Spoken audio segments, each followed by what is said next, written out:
कि हर बार मेरे साथ पोपट ही क्यों होता है? मतलब इतने प्यार से बताई मैं सारी चीज़ें की, उसके बाद पता चला आवाज़ ही नहीं आ रही, म्यूट है। हे भगवान! अलग दिक्कत है, लेकिन कोई नहीं। अ, जहाँ पे हमने कल छोड़ा था, वहीं से पढ़ना शुरू करें ना?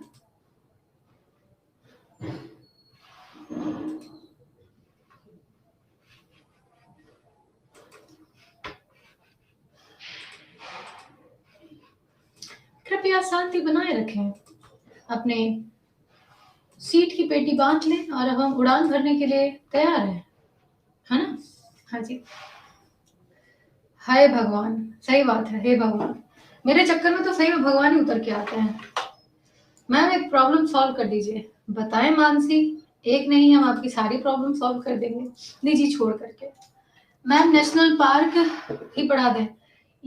नेशनल पार्क, ये ज़्यादा ज़रूरी है, इसके बाद नेशनल पार्क पढ़ा देंगे, एक लेक्चर होगा नेशनल पार्क का। स्टैच्यू उतना पूछता है नहीं, तो स्टैच्यू वाले लेक्चर में हम नेशनल पार्क कर लेंगे, है ना? हाँ, तो है ना? अभी आपके पास लेक्चर है, परेशान ना होएँ। अरे बहुत सारा प्यार, बहुत सारा। चलो पढ़ना शुरू करते हैं। एक बार कल का रिवीजन देख लो फटाफट और क्वेश्चन पूछूँगी तो आंसर देते हुए चलना। जितना पढ़ा है सब पूछ लूँगी मैं। हाँ, कल हमने पढ़ा था भारत की जनगणना 2011 को लेकर के। अपने आप को गायब कर रहे हैं और जैसे ही लेक्चर खत्म होगा फिर से आएँगे। ठीक है? बाय-बाय। हाँ जी, तो कल हमने भारत की जनगणना सेंसस ऑफ इंडिया 2011 के परिप्रेक्ष्य में बात की थी। इसकी शुरुआत की अगर बात की जाए तो पूरे विश्व में जनगणना की शुरुआत कब से हुई है? तो 1872 से हमने जनगणना को शुरू करके देखा है। जिनको आवाज़ नहीं आ रही है एक बार रिजॉइन कर लें, है ना? हाँ जी, 1872 में लॉर्ड मेयो के समय जनगणना की शुरुआत हुई थी। इसके बाद अनियमित जनगणना मतलब कि रेगुलर बेसिस पे जनगणना कराने की शुरुआत किसने की थी? तो अरे नहीं कुमार ऐसा नहीं है, हम फेमिनिज़्म को सपोर्ट नहीं करते हैं, ऐसा नहीं है। जो गलत है तो गलत है, सही है तो सही है, चाहे वो लड़का हो चाहे लड़की हो। सीक्वेंस में नहीं मिलती है। मेन क्या है ना तबीयत खराब हुई थी तो हम इधर-उधर हो गए थे। तो मेरी क्लास भी इधर-उधर हो गई है, टुकड़ों में बँट गई है बेचारी। ठीक है? हाँ, तो नियमित जनगणना 1881 में होना शुरू हुई थी लॉर्ड रिपन के समय और ये दोनों ही जो नाम हैं, ये आपसे पूछे जा सकते हैं, तो अपने काम को अंजाम देते हुए इनके नाम को ध्यान रखिएगा, ठीक है? हाँ जी, तो काम को अंजाम देते हुए नाम को ध्यान रखना है। लॉर्ड मेयो के समय 1872 में जनगणना शुरू हुई थी, लॉर्ड रिपन के समय 1881 से नियमित जनगणना की शुरुआत हुई थी। अगर शुरुआत से बात की जाए कि कौन सा ऐसा पहला देश था जिसने जनगणना कराने की शुरुआत की थी सबसे पहले, तो वो था आपका स्वीडन, ठीक है? ये था आपका स्वीडन। आधुनिक समय में ये पहला देश था जिसने जनगणना कराने की शुरुआत की थी अपने देश में, एकदम पहले। और वो जनगणना हुई कब थी? तो 1749 में। ये आपसे नहीं पूछेगा लेकिन ये बेसिक इन्फॉर्मेशन है, आपको इतिहास का भी पता होना चाहिए, है ना? इतिहास हमें सिखाता है कि हमें कौन-सी गलती कब नहीं करनी है, ऐसा करके। तो ये है आपका स्वीडन, ठीक है? 1749 में यहाँ पे पहली बार जनगणना देखने मिली थी। उसके बाद यूएसए की अगर बात करें तो 1790 में जो दशकीय जनगणना होती है मतलब कि हर 10 सालों में जनगणना कराने की शुरुआत किस देश ने की थी? तो वो था आपका America. Very good morning everyone, आपका दिन बहुत अच्छा जाए। तो यूएसए ने सबसे पहले दशकीय जनगणना मतलब कि 10 सालों में जनगणना कराने की शुरुआत किसने की थी? तो यूएसए ने की थी 1790 से शुरू हुआ था ये, ठीक है? इसको ध्यान रखना। यहाँ तक क्लियर? हाँ, है ना? हाँ जी, ये रहेगा। इसके बाद अगर आगे देखेंगे तो स्वतंत्र भारत की प्रथम जनगणना कब हुई थी? ये आपके स्टैटिक के छोटे-छोटे फैक्ट हैं। स्वतंत्र भारत की पहली जनगणना ये हुई थी आपके 1951 से। सारा एक बार रिवीजन कराने के बाद फिर पूछ लूँगी मैं क्वेश्चन, कुछ भी पूछ सकती हूँ मैं, आंसर देना होगा।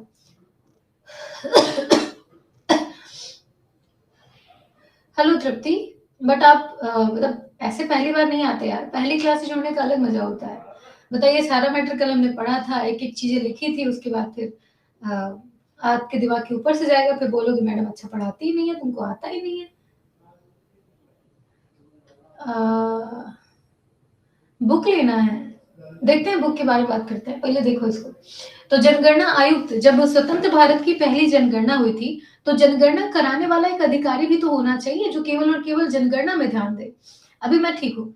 तो केवल और केवल जनगणना में ध्यान दें, तो उसे हम कहते हैं जनगणना आयुक्त, ठीक है, जनगणना आयुक्त जो जनगणना करवाता है, ऐसा अधिकारी।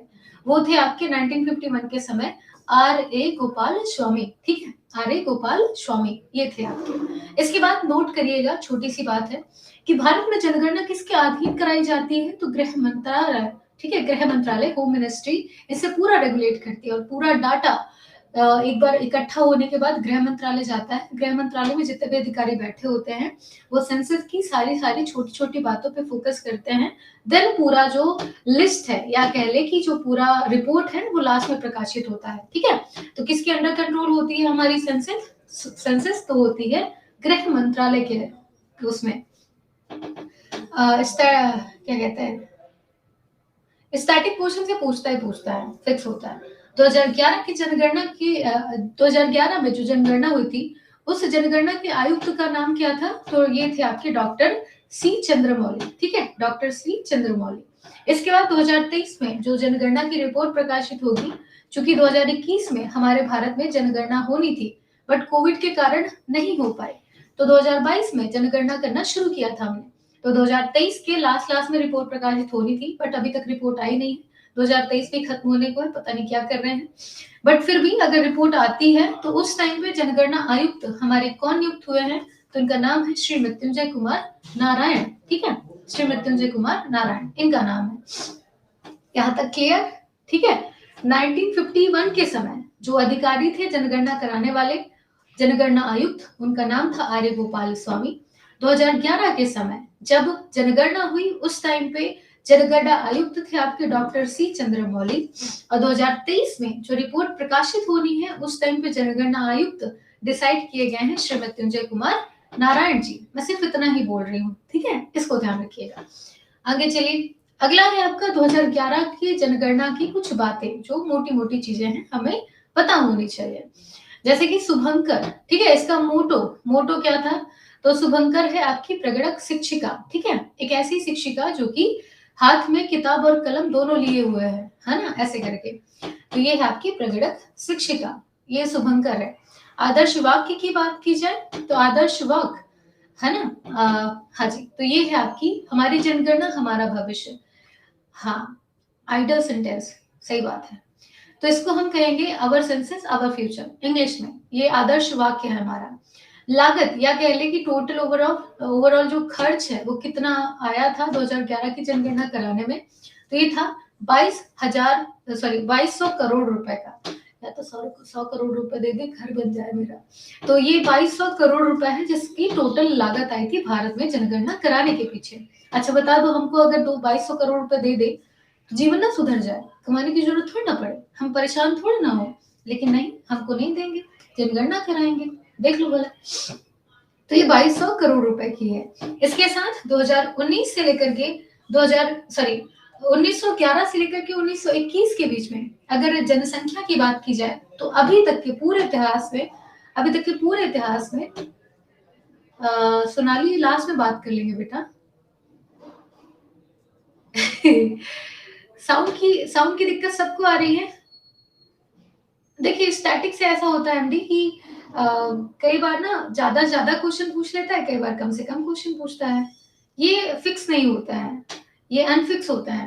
पूछा तो सारा स्टैटिक का पूछ लेगा, अगर नहीं पूछा तो नहीं आएगा, ऐसा हो जाता है। बट स्टैटिक हमें याद होना चाहिए, बेसिक चीजें होती हैं, पता होना चाहिए। अगर साउंड की दिक्कत नहीं है तो जिनको आ रही है वो प्लीज रिज्वाइन कर लो, है ना, रिज्वाइन कर लो। हाँ जी, तो पूरे अभी तक के भारतीय इतिहास में अगर देखें तो सिर्फ एक दौर ऐसा था, ठीक है, सिर्फ एक दौर ऐसा था 1911 से लेकर के 1921 का, जिस टाइम पे हमारे भारत में जनसंख्या ग्रोथ रुक गई थी, ठीक है, रुक गई थी। तो पॉपुलेशन ग्रोथ रुकने के कारण हमने इसे जनसंख्या ऋणात्मक कहा है, ठीक है, जनसंख्या का मतलब कि पॉपुलेशन का रिडक्शन हुआ था इस टाइम पे। और इस टाइम पे जो दशकीय वृद्धि थी, मतलब कि 10 साल में जो ग्रोथ देखी जाती है वो थी 0.31% की, ठीक है। और ये इतिहास में हमारे पूरी हिस्ट्री में पहली बार ऐसा हुआ था, जिस कारण से 1911 से 1921 का जो वर्ष है, ठीक है, 1911 से 1921 का जो ईयर है, इसे हमने ईयर ऑफ ग्रेट डिवाइड, ठीक है, ईयर ऑफ ग्रेट डिवाइड घोषित किया है, ठीक है, ईयर ऑफ ग्रेट डिवाइड घोषित किया है। अगर ये चीजें याद रहें तो ठीक, नहीं तो कोई दिक्कत नहीं है, छोड़ देना, स्किप मार देना, ठीक है, ये रही बात। बाकी अभी तक हम पॉजिटिव में चल रहे हैं, है ना, एकदम तरीके से। इसके साथ अब यहाँ पे सारा कैलकुलेटिव डाटा आपके सामने आएगा। सारे कैलकुलेटिव डाटा में 2011 की कुल जनगणना, 2011 में भारत की टोटल जनसंख्या कितनी थी, मतलब कि 2012 में वो हमारे भारत की इंडिया पॉपुलेशन कितनी थी, तो ये थी 121 करोड़ 8,54,977। अगर हम ओवरऑल देखें तो ये 121 करोड़ रुपए, 121 करोड़ जनसंख्या हम लिख सकते हैं, 2011 में थी ये टोटल ओवरऑल वर्ल्ड का कितना परसेंट है ये जनसंख्या हमारी, तो ये है 17.5%, है ना, 17.5% ये ओवरऑल वर्ल्ड की ग्रोथ को बताता है भारत में। इसके साथ यहाँ पे पुरुषों की आबादी की बात की जाए, आपके मेल पॉपुलेशन कितनी थी उस टाइम पे, तो मेल पॉपुलेशन थी 51.47% की मेल पॉपुलेशन थी। अगर फीमेल पॉपुलेशन की बात करें तो उस टाइम पे फीमेल पॉपुलेशन थी 48.53% की फीमेल पॉपुलेशन थी उस टाइम पे। अगर 2011 में हम शहरी जनसंख्या की बात करें, ठीक है ना, शहरी जनसंख्या की बात करें तो सिटीज पॉपुलेशन थी 31.2% की। इतना नहीं पूछेगा, ये इन्फॉर्मेशन के तौर पर है, परेशान नहीं होना। इसके साथ आपके ग्रामीण मतलब कि रूरल पॉपुलेशन की बात करें तो 2011 में रूरल पॉपुलेशन हमारी 68.8% थी, ठीक है, 8% थी। लेकिन अभी 2023 में यूनाइटेड नेशन की अभी एक रिपोर्ट आई है, फेमस पर्सनालिटी, तृप्ति मैंने फेमस पर्सनालिटी पहले करा दी है, मैंने आपको क्लास में ये भी बोला था कि ऐसे ऐसे इनको इनको इनको ही याद करना है, सबको नहीं याद करना है। वीडियो लेक्चर देख लेना, उसमें मैंने पहले से ही करा दिया, छोटा टॉपिक था, मैंने वही पिछली वाली क्लास में कवर कर दिया था, है ना, इसलिए मैंने इसमें ले लिया, जो इंपॉर्टेंट है उनको पढ़ लेते हैं, है ना। हाँ जी, तो ये 68.8% की टोटल आपकी रूरल पॉपुलेशन थी, ठीक। 2023 में अभी यूनाइटेड नेशन में रिपोर्ट दी है कि 2023 में भारत की जो पॉपुलेशन है वो कितनी हो चुकी है, तो यूनाइटेड नेशन के अकॉर्डिंग हमारे भारत की पॉपुलेशन है 142 करोड़ 86 लाख, है ना। सुमित निकल लो क्लास से, एकदम चले जाना क्लास से, मुझे ऐसे बच्चे बिल्कुल नहीं पसंद जो खाली बकवास करने आते हो, चले जाओ क्लास से, है ना। इनको सेटिंग की जरूरत है, अभी प्राइवेट मतलब बिना प्राइवेट के वो कर देंगे ना, बच्चे इतना सुना देंगे तुमको, कैसे निकल लोगे। रेटिंग खराब करनी है, जो करना है करो, लेकिन बकवास मत करो यहाँ पे, ठीक है। हाँ, तो 2023 में भारत की टोटल पॉपुलेशन कितनी है, 142 करोड़ 86 लाख, ये हमारे भारत की इस टाइम की पॉपुलेशन है, ठीक है। आप इसे एवरेज में 143 करोड़ लिख सकते हैं, कोई दिक्कत नहीं है, ठीक है। जो कि वर्ल्ड की टोटल ओवरऑल वर्ल्ड की कितनी परसेंट पॉपुलेशन को इंडिकेट करती है, तो हम ओवरऑल वर्ल्ड की 17.76 पॉपुलेशन को इंडिकेट करते हैं, ठीक है। हाँ जी, हम ओवरऑल वर्ल्ड के भारत की जो पॉपुलेशन है ओवरऑल वर्ल्ड में 17.6% अकेले वो करते हैं, ठीक है, होल्ड करते हैं। आगे देखो, अब यहाँ पे जो क्वेश्चन बनते हैं पेपर में पूछे जाते हैं, यहाँ से पूछे जाते हैं, ठीक है, इनको ध्यान रखिएगा। तुम्हारे हर बार का है, अगर अगली बार किसी क्लास में, मैंने हर एक टीचर से बोल देना है, अगर अगली बार किसी क्लास में आपने ऐसी हरकतें दी तो आपका पैसा वापस हो जाएगा और आपकी आईडी ब्लॉक हो जाएगी, आप ना कोई बैच ले पाएंगे और ना ही किसी बैच से आप पढ़ पाएंगे बिहार अड्डा 24/7 पे। ये मेरी लास्ट वार्निंग है आपसे, ठीक है।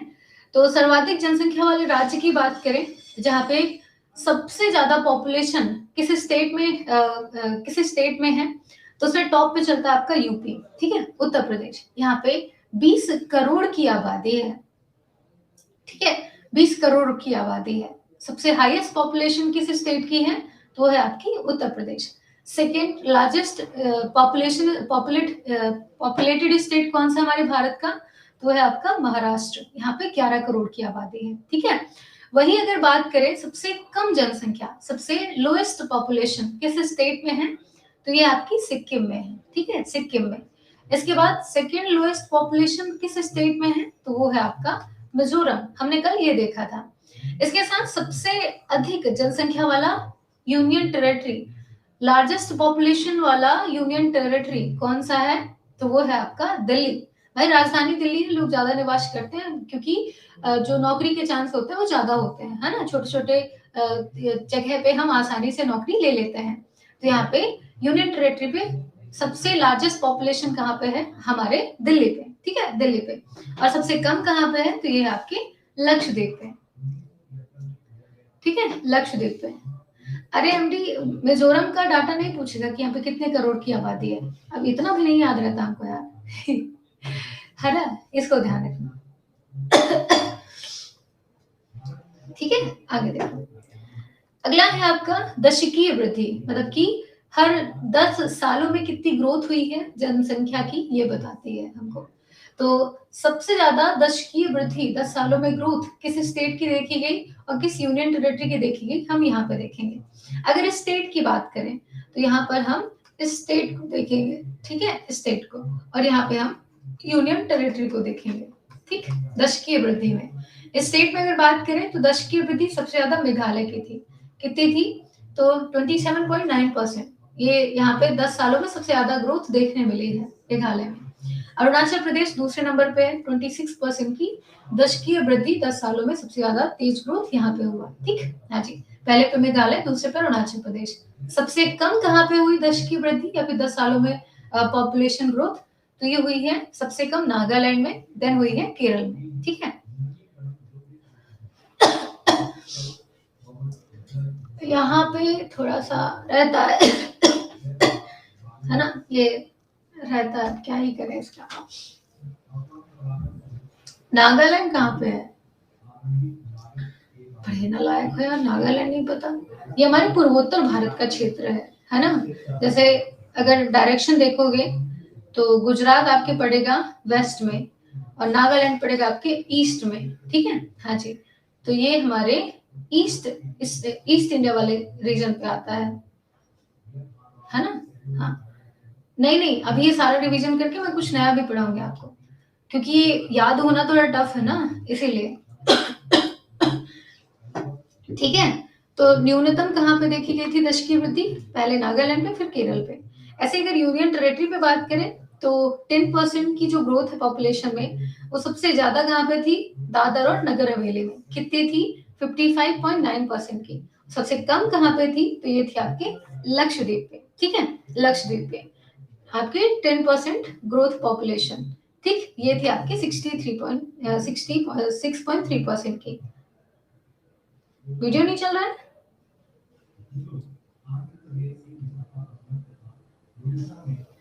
इसको कैसे लिखेंगे? जैसे लिखा है वैसे लिखेंगे। कल वाला लेक्चर एक बार देख लीजिएगा, आपको लिखने का आइडिया हो जाएगा। हाँ आयुष, अब क्या ही करे, पीछे सर दूसरी क्लास ले रहे हैं ना, इसलिए आवाज आ रही है। हाँ, उस पर ध्यान मत दो, यहाँ ध्यान दो, ठीक है। हाँ जी, तो ये हो गई हमारी दशकीय वृद्धि का, ठीक। तीसरा पॉइंट होगा आपका, जो कि होगा जनसंख्या घनत्व को लेकर के, ठीक है, आपके पॉपुलेशन डेंसिटी को लेकर के। आपसे क्वेश्चन पूछता है सबसे हाईएस्ट पॉपुलेशन डेंसिटी कहाँ की है, सबसे कम कहाँ की है, ऐसे क्वेश्चन आते हैं। तो ओवरऑल अगर भारत में या फिर इंडिया में देखें तो पॉपुलेशन डेंसिटी हमारे ओवरऑल इंडिया की कितनी है 2011 के अकॉर्डिंग? तो ये है 382 व्यक्ति प्रति वर्ग किलोमीटर, मतलब कि 382 व्यक्ति 1 किलोमीटर में रहते हैं, ठीक है। ये आपकी पॉपुलेशन डेंसिटी है। हाँ, ये हो गया था, रिवीजन कर रहे हैं। हाँ ठीक है। इसके बाद पॉपुलेशन डेंसिटी स्टेट और यूनियन टेरिटरी दोनों के हिसाब से देखो। यहाँ पे सबसे हाईएस्ट पॉपुलेशन डेंसिटी कहाँ की है? तो स्टेट में हमारा बिहार, यहाँ पे हाईएस्ट पॉपुलेशन डेंसिटी है। कितनी? तो ये है 1106 की, ठीक है, 1106 की पॉपुलेशन डेंसिटी हमारे बिहार में देखी गई है। सेकेंड नंबर पे आता है आपका पश्चिम बंगाल, पॉपुलेशन डेंसिटी पे दूसरे नंबर पे है आपका पश्चिम बंगाल, ठीक है।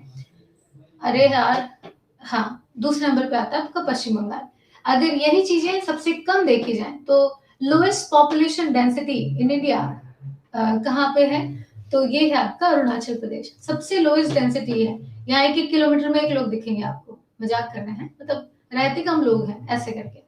तो सबसे लोएस्ट पॉपुलेशन डेंसिटी में अरुणाचल प्रदेश है, सेकेंड नंबर पे आपका मिजोरम है, ठीक है, मिजोरम है। इसके साथ अगर यूनियन टेरिटरी पे बात करें तो पॉपुलेशन डेंसिटी के मामले में यूनियन टेरिटरी में दिल्ली, ठीक है, आपकी राजधानी दिल्ली टॉप पे है। यहाँ पे सबसे ज्यादा लोग पॉपुलेशन डेंसिटी के हिसाब से रहते हैं, क्योंकि भारत की राजधानी है, काम की तलाश में अलग अलग राज्य से लोग आते हैं, काम करना शुरू करते हैं, तो यहाँ पे पॉपुलेशन डेंसिटी सबसे ज्यादा है। और देखा भी है मैंने, तो गजब तरीके से लोग रहते हैं यार, कुप्चे कुप्चे में घर बने हुए हैं, छोटे छोटे से घर, एक एक कमरे के घर, और वहां पे लोग अंधेरे में रहना ज्यादा वो कर लेते हैं, क्यों? क्योंकि सस्ता रूम पड़ता है ऐसे करके, ठीक है। तो ये सबसे हाईएस्ट कहाँ पे है? दिल्ली में है। दूसरे नंबर पे है आपका अंडमान निकोबार, ठीक है, अंडमान निकोबार। ऐसे आता है आपका सेक्स रेशियो, ये आपका फोर्थ टॉपिक है। तो सेक्स रेशियो में सेक्स रेशियो को निकालने का फॉर्मूला भी हमने देखा था। जिनको आज की क्लास समझ में ना आए, कृपया वो पिछली क्लास देख के आए, है ना, इससे ठीक हो जाएगा। तो पॉपुलेशन सॉरी सेक्स रेशियो निकालने का सबसे अच्छा फॉर्मूला होता है कि नंबर ऑफ वुमेन और नंबर ऑफ मेल पर्सन को आप एक जगह लिख लें और इन्हें 1000 से डिवाइड करना होता है। ये आपका क्या कहते हैं, सेक्स रेशियो निकालने का सबसे बढ़िया पॉपुलेशन है, ठीक है, हाँ जी, फॉर्मूला है। तो सेक्स रेशियो सबसे हाई किस स्टेट में है? सबसे हाईएस्ट स्टेट है आपका केरल। यहाँ पे सेक्स रेशियो की बात करें, मतलब कि 1084, यहाँ पे सेक्स रेशियो सबसे हाई है पूरे इंडिया में। दूसरे नंबर पे आपका तमिलनाडु है, ठीक है। सबसे कम सेक्स रेशियो की बात करें कहाँ पे है, तो ये है आपके हरियाणा में, सबसे कम है। और दूसरे नंबर पे आता है आपका जम्मू कश्मीर, ठीक है, जम्मू कश्मीर। गुणा करना है सोनाली, यहाँ पे गुणा करना है, ठीक है, हाँ। यहाँ पे number of women person, then number of men person, then उनको डिवाइड करना है आपको 1000 से।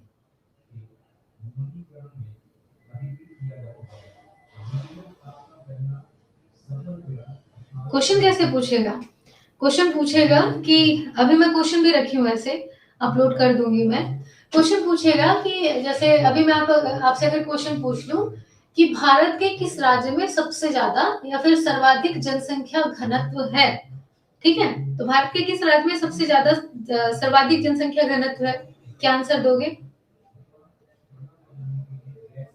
हाँ, 100 से गुना करना बोलते हैं, बस वही हमारी मिस्टेक हो गई। ये देखो,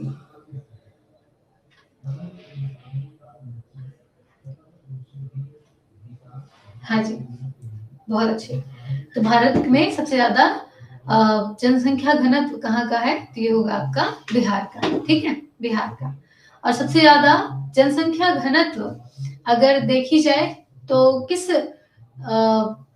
केंद्र शासित प्रदेश की है, यहाँ पे राज्य और केंद्र शासित प्रदेश मेंशन करेगा।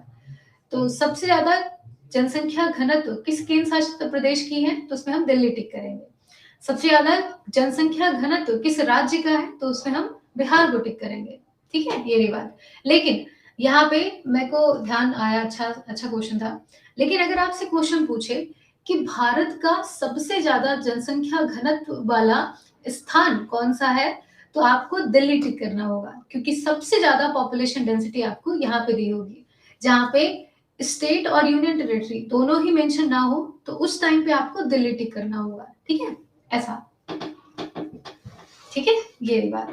हाँ, अगर स्टेट मेंशन है तो बिहार, यूनियन टेरिटरी मेंशन है तो आपको दिल्ली टिक करना है, अगर दोनों मेंशन नहीं है तो आपको दिल्ली टिक करना होगा, ठीक है। ये ऐसे क्वेश्चन आते हैं, हर में ऐसे क्वेश्चन आते हैं, ठीक। आगे चलिए, इसके साथ अगर सेक्स रेशियो की बात करें तो यूनियन टेरिटरी में सबसे ज्यादा सेक्स रेशियो पुदुचेरी में है और सबसे कम है आपके दमन दीव में, ठीक है, दमन दीव में।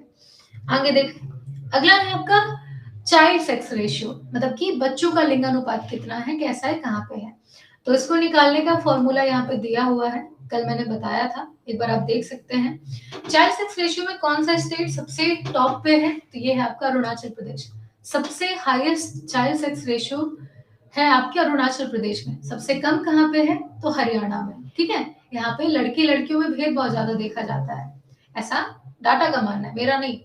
इसके साथ यूनियन टेरिटरी में सबसे हाईएस्ट सेक्स रेशियो कहाँ का है, अंडमान निकोबार द्वीप समूह का, और सबसे कम दिल्ली का, ठीक है, दिल्ली का। अब आसपास के ही हैं तो असर तो होगा ही, ठीक, ऐसे करके। लिटरेसी रेट की बात करें, साक्षरता दर की बात करें, तो साक्षरता दर सबसे ज्यादा कहाँ की, किस राज्य की है? तो ये क्वेश्चन पूछा जा चुका है, यहाँ से क्वेश्चन आ चुका है, थोड़ा सा फोकस रखिएगा। भारत में सबसे ज्यादा साक्षरता दर वाला राज्य कौन सा है? तो ये है आपका केरल, ठीक है, केरला। यहाँ पे सबसे हाईएस्ट लिटरेसी रेट देखी गई है पूरे भारत में, कितनी? 94% की, ठीक है, 94% की। दूसरे नंबर पे कौन है? तो दूसरे नंबर पे है आपका मिजोरम, ठीक है, दूसरे नंबर पे है मिजोरम। सबसे लोएस्ट लिटरेसी रेट किस स्टेट का है? तो वो है हमारा बिहार। यार ये डाटा चेंज करो, और ये सिर्फ आप कर सकते हो, ठीक है, ये सिर्फ आप कर सकते हो, ये डाटा चेंज करके दिखाओ, ये ठीक नहीं लगता बोलने में, है ना? तो सबसे लोएस्ट लिटरेसी रेट कहाँ का है? हमारे बिहार का, 61.8% का। और दूसरे नंबर पे आता है आपका अरुणाचल प्रदेश, जो है 65.4%, ठीक है। इसके साथ यूनियन टेरेटरी की बात करें तो सबसे हाईएस्ट लिटरेसी रेट किस यूनियन टेरेटरी का है? तो यूनियन टेरेटरी आपकी केंद्र शासित प्रदेश है लक्षद्वीप, ठीक, लक्षद्वीप। और उसके बाद आता है आपका दादर और नगर हवेली, यहाँ पे सबसे कम है, ठीक है, सबसे कम है। तो ये सारी चीजें थी जो कि हम आज देखे थे, ठीक है, आज देखे थे। तो अब हम यहाँ से पढ़ना शुरू करेंगे, ठीक, यहाँ से पढ़ना शुरू करेंगे। तो छोटी छोटी बातें हैं जो कि कल रह गई थी, हम यहाँ पे उसे देख लेंगे। सबसे पहले हम आज देखेंगे, यही का कंटिन्यू करेंगे। छोटी छोटी सी बातें लिखनी है, तो कॉपी पेन जहां कल आपने खत्म किया था वहीं से शुरू करो। शहरी जनसंख्या, शहरी जनसंख्या, तो शहरी जनसंख्या सबसे ज्यादा, है ना, सबसे ज्यादा किस राज्य की है और सबसे कम किस राज्य की है, ये लिखना है। हाँ, तो सबसे ज्यादा है आपके गोवा की, है ना? कहाँ पे शहरी जनसंख्या रहती है? सबसे ज्यादा है गोवा की, 62.2% यहाँ पे आपके शहरी जनसंख्या है। 62 अच्छे से लिख दो, ठीक हुआ।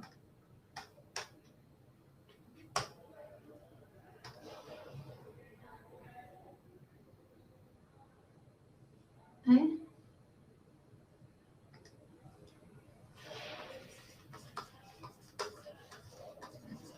शहरी जनसंख्या सर्वाधिक न्यूनतम, ठीक है। तो सबसे ज्यादा है गोवा की, कितनी है? तो 63 पॉइंट आपके कितनी थी? 63 पॉइंट नहीं, 62.2% की, ठीक है। सबसे कम कहाँ की थी? तो ये थी आपके हिमाचल प्रदेश की, हिमाचल प्रदेश की। मैं अच्छी हूँ अबे,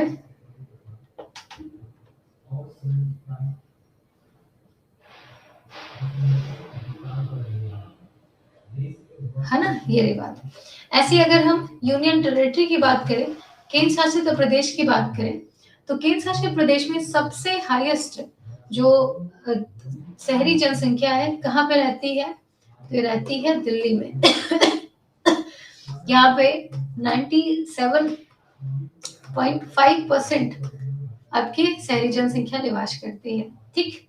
और दूसरे नंबर पे सबसे कम शहरी जनसंख्या यूनियन टेरिटरी में आपके अंडमान निकोबार में निवास करती है, ठीक है, निकोबार में। कितनी है? तो यहाँ पे 37.7% है। और जब आप याद करने बैठेंगे, प्लीज और प्लीज ये जो मैंने परसेंट दिया है इसको याद करने मत बैठिएगा, बहुत परेशानी जाएगी। आपको परसेंट नहीं पूछता है, सिर्फ आपको स्टेट या यूनियन टेरिटरी का नाम पूछता है, आपको नाम पे ही आंसर देना है। तो थोड़ा सा मतलब कि क्लियर रहिएगा, हमें ये परसेंट सिर्फ इंफॉर्मेशन के लिए है, याद नहीं करना है। हिमाचल प्रदेश में केवल 10% है, 10%, ठीक। आगे देखो, ऐसी अगर आपके ऐसी अगर हम देखें तो जाति, ठीक है, हाँ जी, जाति। तो कहाँ पर सबसे ज्यादा एससी या फिर कह ले कि जातियों का निवास स्तर है। ठीक है, तो टोटल हमारे भारत में, ठीक है, टोटल भारत में जातीय संख्या, ठीक है, जातियों की संख्या कितनी है? तो ये है 20.14 करोड़ की। ठीक है, पूरे भारत में 20.14 करोड़ जो लोग हैं वो अलग अलग जातियों के निवास करते हैं। ठीक, यहाँ पे सबसे ज्यादा, ठीक है, सर्वाधिक सबसे ज्यादा जो जातियां हैं किस स्टेट में, किस राज्य में रहती हैं? तो वो है आपका उत्तर प्रदेश। ठीक है, उत्तर प्रदेश। कम किस राज्य में रहती हैं? सबसे कम, तो सबसे कम रहती हैं आपके, सबसे कम कहाँ पर रहती है? सबसे कम नहीं यार, सबसे कम नहीं, फिर तो रहती ही नहीं है, उसको अभी लिखवा देती हूँ। कुछ ऐसे स्टेट है जहाँ पे कोई भी जनजाति नहीं मिलती है ना, कोई भी नहीं रहती, जैसे कि नागालैंड हो गया, अरुणाचल प्रदेश हो गया, आपका लक्षद्वीप हो गया, अंडमान निकोबार हो गया, यहाँ पे कोई जनजाति निवास कर, कोई जाति निवास करती ही नहीं है ना, तो इसको नोट पे लिख लेना। इसके अलावा सर्वाधिक प्रतिशत, ठीक है, जनजाति क्यों लिख रही हूँ यार, जातियों का सर्वाधिक प्रतिशत निवास किस राज्य में है? तो ये है आपका पंजाब। यहाँ पे सबसे ज्यादा जातियां परसेंटेज में निवास करती हैं, ये है 3.9% की। ठीक है, 3.9% की। अब यहाँ पे नोट पे लिख लेना एक बात, ठीक है, नोट करके लिख लेना एक बात कि चाहे वो आपका नागालैंड हो, ठीक है, आपका नागालैंड हो, आपका अरुणाचल प्रदेश हो, अरुणाचल प्रदेश हो, आपका लक्षद्वीप हो, लक्षद्वीप हो, या फिर आपका अंडमान निकोबार हो, निकोबार हो, यहाँ पे कोई भी जाति निवास नहीं करती है। ठीक है, कोई भी जाति निवास नहीं करती है। देखिए, जाति और अनुसूचित जनजाति है ना, अनुसूचित जाति और अनुसूचित जनजाति दोनों ही अलग अलग हैं, हम एक साथ इनको जोड़ के नहीं चल सकते। ठीक है, तो ये है आपकी अनुसूचित जाति को लेकर के। क्यों नहीं करती? अब नहीं पाई जाती तो नहीं पाई जाती, हमारी जो जातियां हैं यहाँ तक नहीं पहुंची होंगी तो इनका निवास स्थान नहीं है। अब आप पूछे कि हम बिहार में ही क्यों रहते हैं, तो भाई हमारा घर है बिहार, हम नागालैंड में नहीं गए कभी, तो वहां पे हमारा निवास नहीं है, हम कभी घूमने भी नहीं गए, ऐसा हो जाता है, कभी गए ही नहीं वहां पे, तो इनका कोई निवास स्थान भी नहीं है ना, कोई भी जाति वहां तक पहुंची ही नहीं, ऐसे करके। ठीक, आगे देखो, अगला है आपका जनजाति। ठीक है, जनजाति। तो भारत में कुल कितनी जनजातियां हैं? तो इसका आंसर होगा 10.43। ठीक है, 43 करोड़, 10.43 करोड़। दोनों में क्या अंतर है? देखिए, ये ना कुछ आर्टिकल होते हैं जिसके थ्रू राष्ट्रपति डिसाइड करते हैं कि किसको हम अनुसूचित जाति में रखेंगे और किसको हम अनुसूचित जनजाति में रखेंगे, है ना। अगर आप पॉलिटी पढ़े होंगे, तो मतलब सर आपको अगर पढ़ाए होंगे, तो एक आर्टिकल है आपका 338 के अंतर्गत ये प्रावधान किए गए हैं कि किन किन को हम अनुसूचित जाति में डालेंगे और किन किन को हम अनुसूचित जनजाति में डालेंगे।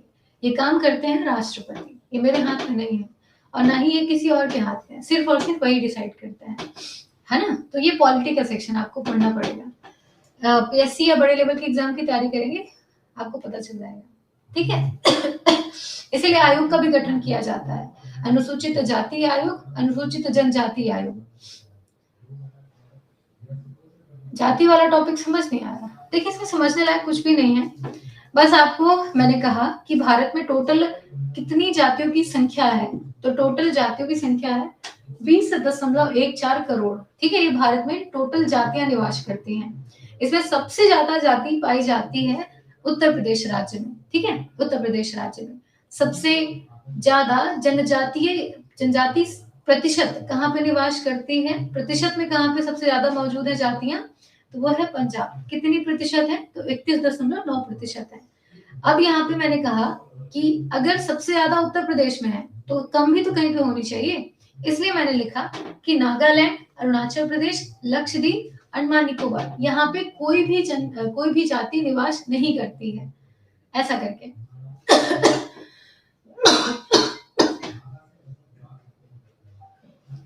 है ना, ऐसा करके आगे चले।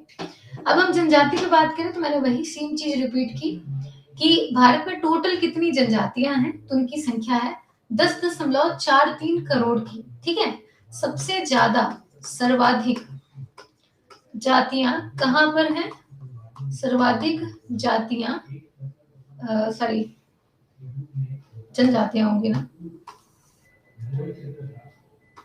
सर्वाधिक जनजाति किस राज्य में है, तो वो है मध्य प्रदेश। ठीक है, मध्य प्रदेश। ऐसे ही प्रतिशत के अकॉर्डिंग देखा जाए कि प्रतिशत जनजातियों का कहां पर सर्वाधिक है, तो सर्वाधिक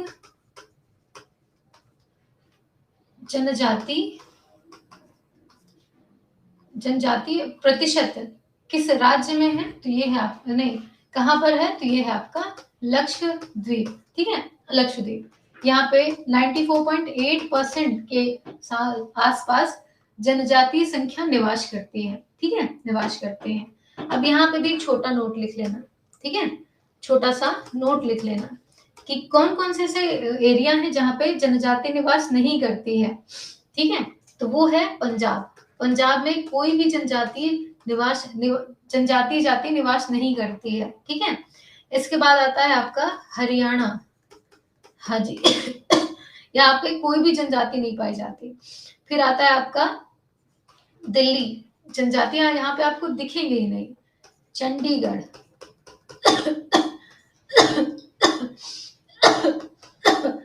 फिर आएगा आपका पुदुचेरी, है ना, यहाँ पे जनजातियां नहीं है।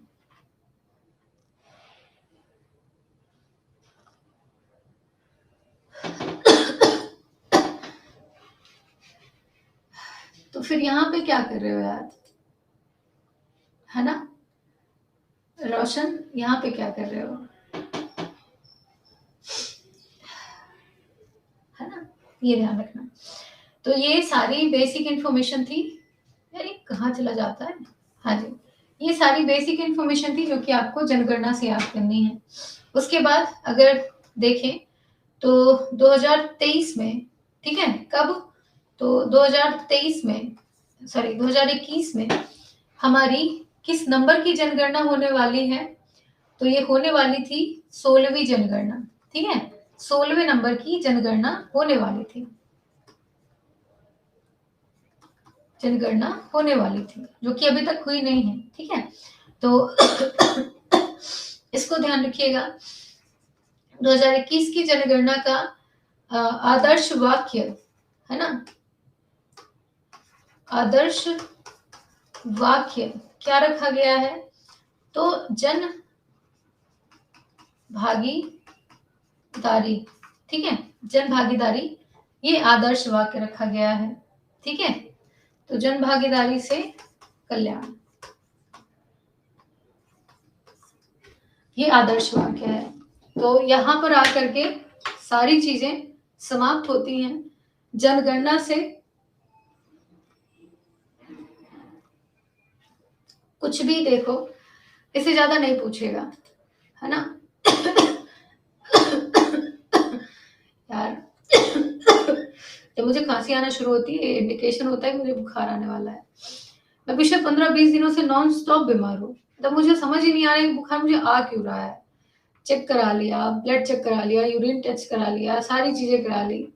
बट ये मुझे छोड़ ही नहीं रहा यार, परेशान हो गई हूँ मैं।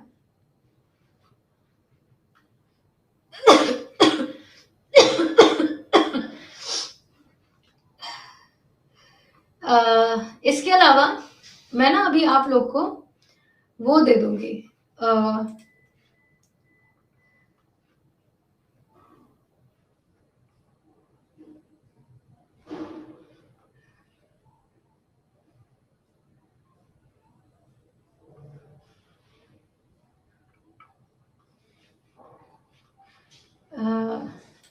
कहाँ गया?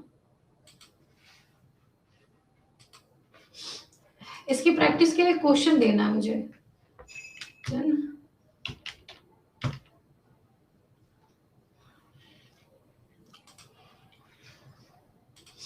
हाँ, ये मिल गया।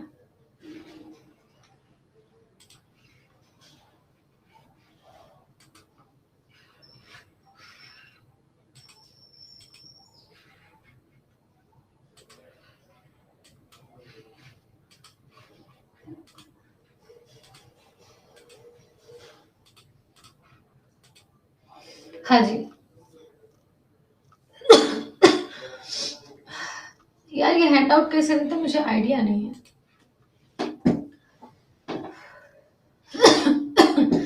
हाँ बिल्कुल चंद्रा बोलो।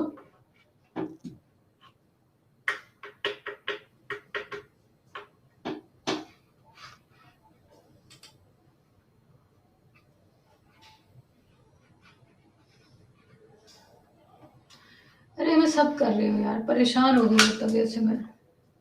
लगता है किसी बड़े हॉस्पिटल में जाके 2-4 हफ्तों के लिए, 2-4 महीनों के लिए एडमिट होना पड़ेगा। ड्रैगन फ्रूट खा लें, ड्रैगन ही चबा लेते, बात खत्म। ठीक है? हाँ, तो ये जनगणना के लिए कुछ क्वेश्चन मैंने रखे थे, ठीक है? हाँ जी। तो यहाँ पे आप देख सकते हैं ये कुछ क्वेश्चन है भारतीय जनगणना के, इनको मैं अलग उस पे वो करके आप लोग को प्रैक्टिस के लिए दे दूंगी, ठीक है? हाँ, तो आज का जो पीडीएफ डाउनलोड करेंगे आप, उसमें आपकी प्रैक्टिस के लिए सारे क्वेश्चन रहेंगे, है ना? उनके ऑप्शन भी आपको पीडीएफ के साथ दिख जाएंगे, परेशानी की दिक्कत नहीं होगी। तो ये प्रैक्टिस के लिए होंगे, कल मैं फिर से आकर के आपसे क्वेश्चन पूछूंगी कि कितना किसको क्या बना, है ना? किसने कितना पढ़ा।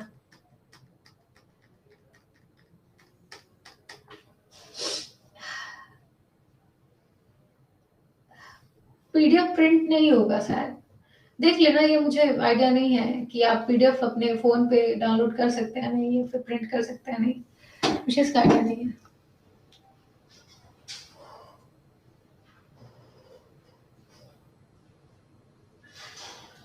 है ना? ठीक है, तो चलो आज के लिए इतना ही छोड़ते हैं। ये प्रैक्टिस के लिए क्वेश्चन मैं अपलोड कर दूंगी, परेशानी की दिक्कत होगी नहीं, है ना? ठीक है। हाँ जी। नोट, हाँ इसका नोट जरूर बना लेना, ये जरूर जरूर कहीं पे लिख के रख लेना, ये आपसे हमेशा के लिए हो जाएगा, हमेशा के लिए। हाँ जी, क्योंकि ये फिक्स है, स्टैटिक का क्वेश्चन, ये चेंज नहीं होगा।